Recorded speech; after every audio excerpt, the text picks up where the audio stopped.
I was 12 when my parents packed their bags. They kissed my sister on the forehead, promised her the world, and handed me to a social worker like I was a stray cat they couldn't feed anymore. No tears, no hesitation, just a quick, cold goodbye. "Be good," my father muttered. Then they turned, hand in hand with my sister, off to chase dreams of fame and money. That was the last memory I had of them as parents. Years in foster care harden you. You learn to survive without affection, without security. I taught myself to smile when I was invisible, to fight when I was cornered, and most importantly, to never forget. And I didn't. When the email arrived years later, I almost laughed. Subject: "We need your help." I opened it out of morbid curiosity. There they were, my parents. Faces older, beaten down, eyes hollow. Their business had collapsed. The travel had stopped. The sister they had crowned as their golden child had moved overseas and cut ties. They had nothing. And suddenly, I was useful again. At first I ignored them. But then the calls began. Unknown numbers. Messages filled with guilt-laced pleas.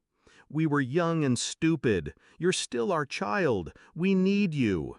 Need. That word lingered. I had once needed them, and they walked away. Now the wheel had turned. I didn't answer right away. Revenge isn't served through impulse. It's crafted, simmered, sharpened until every piece cuts perfectly. So I planned. The first step was to be seen. I replied warmly, like the forgiving child they imagined I still was.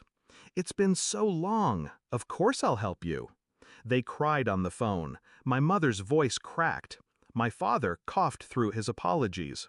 They begged for a place to stay, a chance to start over. I welcomed them with open arms. When they arrived, they looked smaller than I remembered. Poverty had stripped them of arrogance. They hugged me as though we had never been apart. "I knew you'd understand," my mother whispered. I smiled. She mistook it for forgiveness. Step 2, I gave them comfort. A guest room in my house, a fridge stocked with food, clothes they could wear. I introduced them to neighbors as my family. I let them feel safe, fed, and cared for. But I also gave them work. "You'll feel better if you contribute," I said.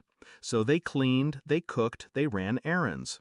I paid them allowances like children.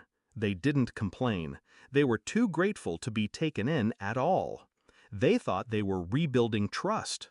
What they didn't know was that every dollar they touched, every signature they scribbled, every errand I sent them on was part of the trap. Step 3, paperwork. While they scrubbed dishes, I had them sign routine forms.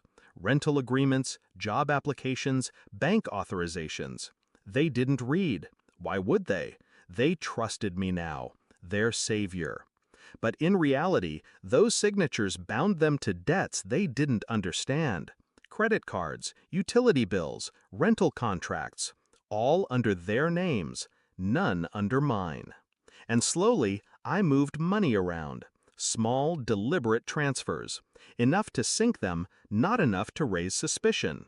The breaking point came 6 months later. It was a morning like any other. My father was in the kitchen, pouring cheap coffee. My mother was folding laundry. That's when the knock came. 3 men in suits. Debt collectors. "Mr. and Mrs. Reyes? You've defaulted on several accounts." Confusion. Panic. My father stammered. My mother looked at me. "What's happening?"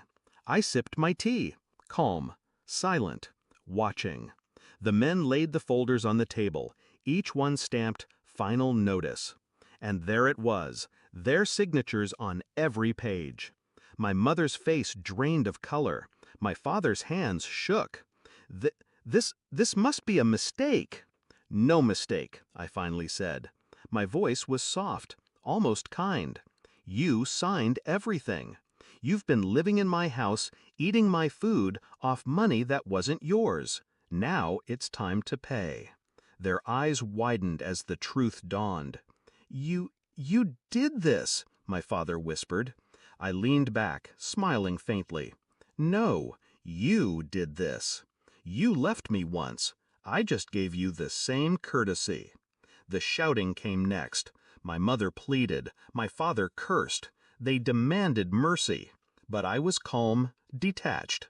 The child they abandoned had grown into something they couldn't manipulate. When the collectors escorted them out, their belongings in trash bags, I stood at the doorway. My mother looked back, tears streaking her face. Please, we're your parents. I met her gaze. No, you were tourists. Parents don't abandon their child for convenience. And I closed the door. That night I sat alone at the table, the same spot they had signed their own ruin. I poured myself a glass of wine, letting silence fill the house. I didn't feel guilt, not even satisfaction, just balance. They taught me at 12 that love was conditional, that family was disposable. I returned the lesson with precision.